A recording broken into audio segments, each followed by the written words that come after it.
Victor Tiffany, OG of the Bernie or Bust movement, asked me to review this book on the show. Achieving Our Country, Leftist Thought in 20th-Century America is a 1998 book by American philosopher Richard Rorty, in which the author differentiates between what he sees as two sides of the left, a cultural left and a reformist left. He criticizes the cultural left, which is exemplified by post-structuralists such as Michel Foucault and postmodernists such as Jean-François Lyotard. Although these intellectuals make insightful claims about the ills of society, Rorty holds that they provide no alternatives and even present progress as problematic at times. Some progressives they are. On the other hand, the progressive left, exemplified for Rorty by John Dewey, makes progress its priority in its goal of achieving our country. Rorty sees the reformist left as acting in the philosophical spirit of pragmatism. This all becomes relevant when you consider Jimmy Dore's efforts to unite the populist left and the populist right. The cultural left is always going to be opposed to that, whereas the reformist left will be all about it. The pragmatism of the reformist left wants to unite all the people who have been screwed by the neoliberal system over the last 40 plus years.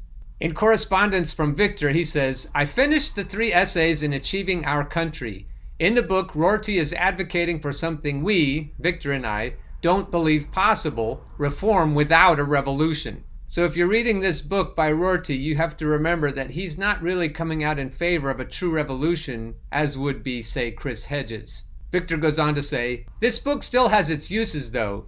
If you have the paperback, I'd read the 1-paragraph synopsis on top of the back cover, so I'll do that. Must the sins of America's past poison its hope for the future?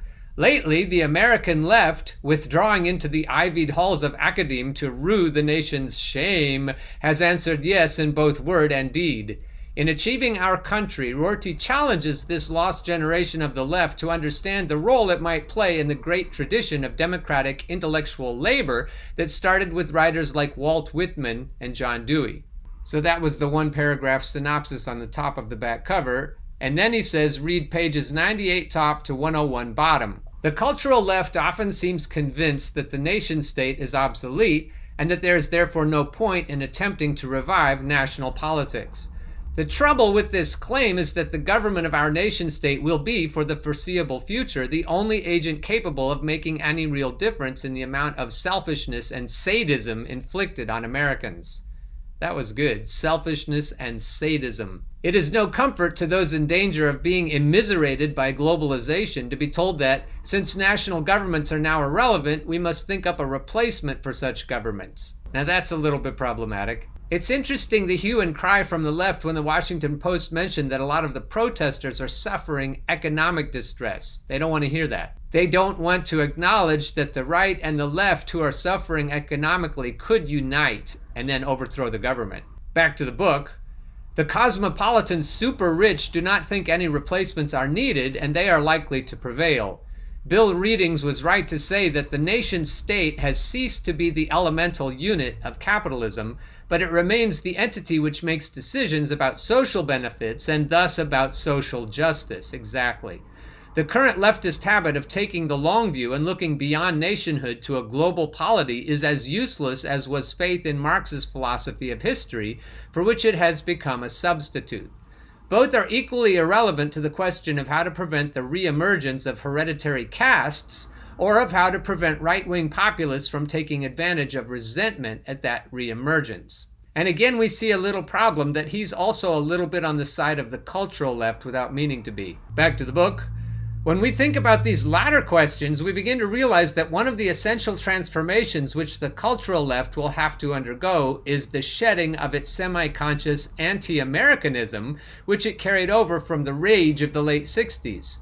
This left will have to stop thinking up ever more abstract and abusive names for the system and start trying to construct inspiring images of the country. Only by doing so can it begin to form alliances with people outside of the academy, and specifically with the labor unions. And I'll stop there and say not with the labor union leaders, but with the labor union rank and file. I also agree that to unite with the right-wing populists, we're going to have to make the country seem redeemable. Bernie's campaign did that somewhat with the Simon and Garfunkel song, America. We do need to create inspiring images of the country if we're going to get people on board on both sides of the political aisle. Outside the academy, Americans still want to feel patriotic. They still want to feel part of a nation which can take control of its destiny and make itself a better place.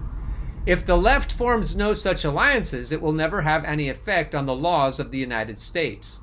To form them will require the cultural left to forget about Baudrillard's account of America as Disneyland, as a country of simulacra, and to start proposing changes in the laws of a real country, inhabited by real people who are enduring unnecessary suffering, much of which can be cured by governmental action. Nothing would do more to resurrect the American left than agreement on a concrete political platform, a people's charter, a list of specific reforms. The existence of such a list, endlessly reprinted and debated, equally familiar to professors and production workers, imprinted on the memory both of professional people and of those who clean the professional people's toilets, might revitalize leftist politics. The problems, which can be cured by governmental action and which such a list would canvass, are mostly those that stem from selfishness rather than sadism. But to bring about such cures, it would help if the left would change the tone in which it now discusses sadism. The pre-60s reformist left, insofar as it concerned itself with oppressed minorities, did so by proclaiming that all of us, black, white, and brown, are Americans, and that we should respect one another as such. This strategy gave rise to the platoon movies, which showed Americans of various ethnic backgrounds fighting and dying side by side. By contrast, the contemporary cultural left urges that America should not be a melting pot because we need to respect one another in our differences. This left wants to preserve otherness rather than ignore it. Now that's a hot topic, and if you can bring that up with people of color in your own circles, and if you can bring it up with other people in your own circles, then that would be worth doing. Put on your seatbelts though, because those discussions sometimes get heated. Back to the book. The distinction between the old strategy and the new is important. The choice between them makes the difference between what Todd Gitlin calls common dreams and what Arthur Schlesinger calls disuniting America. To take pride in being black or gay is an entirely reasonable response to the sadistic humiliation to which one has been subjected, especially post-Trump. But insofar as this pride prevents someone from also taking pride in being an American citizen, from thinking of his or her country as capable of reform, or from being able to join with straights or whites in reformist initiatives, it is a political disaster. And I think our masters know this, dear viewers and listeners. I think they realize that we should take pride in our own cultural niche rather than think about uniting all of the niches together. Back to the book. The rhetorical question of the platoon movies, what do our differences matter compared with our commonality as fellow Americans, did not commend pride and difference, but neither did it condemn it. The intent of posing that question was to help us become a country in which a person's difference would be largely neglected by others unless the person in question wished to call attention to it. If the cultural left insists on its present strategy, on asking us to respect one another in our differences rather than asking us to cease noting those differences, it will have to find a new way of creating a sense of commonality at the level of national politics. For only a rhetoric of commonality can forge a winning majority in national elections. And of all the lefty pundits I know about, Jimmy Dore has been putting this forward better than anyone. And if anyone else is even doing it, I'd be curious to know about that if you could make a comment under this video. Back to the book. I doubt that any such new way will be found. Nobody has yet suggested a viable leftist alternative to the civic religion of which Whitman and Dewey were prophets. That civic religion centered around taking advantage of traditional pride in American citizenship by substituting social justice for individual freedom as our country's principal goal. We were supposed to love our country because it showed promise of being kinder and more generous than other countries. As the blacks and the gays, among others, were well aware, this was a counsel of perfection rather than description of fact. But you cannot urge national political renewal on the basis of descriptions of fact. You have to describe the country in terms of what you passionately hope it will become, as well as in terms of what you know it to be now. You have to be loyal to a dream country rather than to the one which you wake up to every morning. Unless such loyalty exists, the ideal has no chance of becoming actual. Okay, that was pages 98 top to 101 bottom. And then Victor also suggests the middle paragraph of page 105, where he summarizes his argument for reform, not revolution. And this is the part that Victor and I disagree with. Someday, perhaps, cumulative piecemeal reforms will be found to have brought about revolutionary change. Such reforms might someday produce a presently unimaginable non-market economy and much more widely distributed powers of decision-making. They might also, given similar reforms in other countries, bring about an international federation, a world government. In such a new world, American national pride would become as quaint as pride in being from Nebraska or Kazakhstan or Sicily. But in the meantime, we should not let the abstractly described best be the enemy of the better. And I have to say that shitlibs are usually the ones who say things like that. We should not let speculation about a totally changed system and a totally different way of thinking about human life and human affairs replace step-by-step reform of the system we presently have. So that sounds like centrist incrementalism to me, and I reject it, as does Victor. We need a fucking revolution, and nothing else will work. Victor goes on to say that that was my tradition, Victor's tradition. I was a throwback leftist in the era of the Vietnam War. I didn't become a revolutionary until 2014. The year of Benjamin Page and Gillen's study of 30 years of plutocracy and law. And that study is available online as a PDF. You can go there, and I'll link to it in the show notes. You may remember that I reviewed this article by Kishore Mahbubani in a previous show about democracy or plutocracy, America's existential question. And whether or not you remember, Kishore reviewed Benjamin Page and Gillen's study of 30 years of plutocracy and law. Jumping ahead in Kishore's article, he says, "This is precisely what has happened over the past few decades. The affluent have gained preponderant weight in regard of those things that support their favored circumstances. There has been a relative transfer of wealth and political power from the vast majority of America's population to a privileged superminority. The practical effect of transferring power to a superminority is that the political system responds to the needs and interests of the top 1%, not to the 99%. Fortunately, there have been strong peer-reviewed academic studies that confirm this political reality." And now we get to Gillen's and Page. Two Princeton University professors have documented how ordinary American citizens have lost their political power and influence. Martin Gilens and Benjamin Page studied the relative influence that the views of average Americans and mass-based interest groups have on policy outcomes versus the views of the economic elite in 1,779 cases. They found that economic elites and organized groups representing business interests have substantial independent impacts on U.S. government policy, while average citizens and mass-based interest groups have little or no independent influence. When the preferences of economic elites and the stands of organized interest groups are controlled for, the preferences of the average American appear to have only a minuscule, near zero, statistically non-significant impact upon public policy. Furthermore, the preferences of economic elites, as measured by our proxy, the preferences of affluent citizens, have far more independent impact upon policy change than the preferences of average citizens do. In the United States, our findings indicate the majority does not rule, at least not in the causal sense of actually determining policy outcomes. And I don't know about you, but I've seen a video of that study where it shows that not only do they have influence on what they want, they have even more ability to shut down what they don't want in terms of policy. Researchers at Princeton University looked at more than 20 years worth of data to answer a pretty simple question. Does the government represent the people? Now, this is what they found. This axis here represents public support for any given idea. On the left at 0% are ideas that not a single American wants. On the right at 100% are ideas that everyone supports.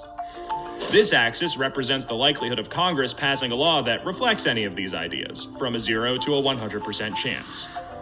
On this graph, an ideal republic would look like this. If 50% of the public supports an idea, there's a 50% chance of it becoming law.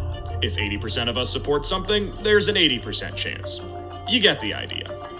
Now, most Americans would probably agree that, with a few exceptions, we should be as close to this ideal as possible. Unfortunately, the way America actually works doesn't even come close. Take an idea that nobody supports, literally nobody, and it has about a 30% chance of becoming federal law. Now, Take an incredibly popular idea, the most popular idea this country has ever seen, and there's also about a 30% chance of it becoming law. This means that the number of American voters for or against any idea has no impact on the likelihood that Congress will make it law. Put another way, and I'm just going to quote the Princeton study directly here, the preferences of the average American appear to have only a minuscule, near zero, statistically non-significant impact upon public policy. So if you've ever felt like your opinion doesn't matter and that the government doesn't really care what you think, well, you're right. But there's a catch. This flat line only accounts for the bottom 90% of income earners in America. Economic elites, business interests, people who can afford lobbyists, they get their own line. Look at how much closer their line is to the ideal. When they want something, the government is much more likely to do it. And when they don't, they have the power to completely block it from happening, no matter how much the rest of the country supports it. They get what they want, and guess who ends up paying for it? We pay for it with the most expensive healthcare in the world. We pay for it with a tax code that's a complete mess. We pay for it with internet that's slower and more expensive, with wasteful spending, a floundering education system, a catastrophic drug war, and 1 in 5 American children born into poverty. Almost every major issue we face as a nation can be traced back to this graph. If the economic elites don't prefer a particular policy, they can get their puppet congresspeople to squelch it. And that's why both Republicans and Democrats in Congress like gridlock. They prefer gridlock because then they can squelch pretty much anything that displeases their corporate masters. So Gillens and Page reached the following alarming conclusion. Americans do enjoy many features central to democratic governance, such as regular elections, which don't mean anything, freedom of speech, which is debatable, and association, which also is debatable, and a widespread, if still contested, franchise. But we believe that if policymaking is dominated by powerful business organizations and a small number of affluent Americans, then America's claims to being a democratic society are seriously threatened. Or, if you go by the way I put it, totally bogus. So going back to Victor's comments, that was my tradition. I was a throwback leftist in the era of the Vietnam War. I didn't become a revolutionary until 2014, the year of Benjamin Page and Gillen's study of 30 years of plutocracy and law. So that study made a big difference as regarding whether Victor thought we could solve things incrementally within the system or whether we need an actual revolution. It's also the year Victor discovered Hedges, Chris Hedges, who advocates for revolution. You might ask him, Rorty, in the video, so I'm asking you, Rorty, why are you recommending a non-revolutionary reformist tract when it won't work? Fact is, unless someone unites a solid majority of working class and poor Americans and directs them, something I have a hard time imagining, towards real news, as opposed to partisan mainstream media from NBC and Democracy Now! On the left to AON and Newsmax on the right, nothing substantial will ever happen. Either of those undertakings, uniting the poor folks with working stiffs and redirecting a society's information gathering, would be a monumental task to undertake even for a generation's worth of work. One thing Victor really liked about Achieving Our Country is Rorty's openness/uncertainty as to what the post-capitalist order will be called. Like Hedges, Victor is not a Marxist. Victor says, I reject the historical materialism. I still embrace a non-deterministic dialectical materialism. And that's where Victor and I are somewhat not united. I don't know what's next, says Victor, but it will be the result of opposites, neo-communism and nationalist neo-fascism against a common enemy, the establishment and their corporate globalization, a corporate form of fascism or inverted totalitarianism. And if you've been following this show, you've seen things described that way. That the oligarchy comprised the true fascist state and not wannabe fascists like Donald Trump. Victor says, if I have my way, the post-capitalist order will be some kind of humanism, perhaps democratic humanism. I've suggested democratic populism, but that's a good word too. Here again, Victor agrees with Rorty. He says, we have to stop theorizing about this subject and focus on the two tasks at hand, unity and education via honest news media. Oh, and the cultural/academic left need to wake up and smell the class war. The wealthy are winning.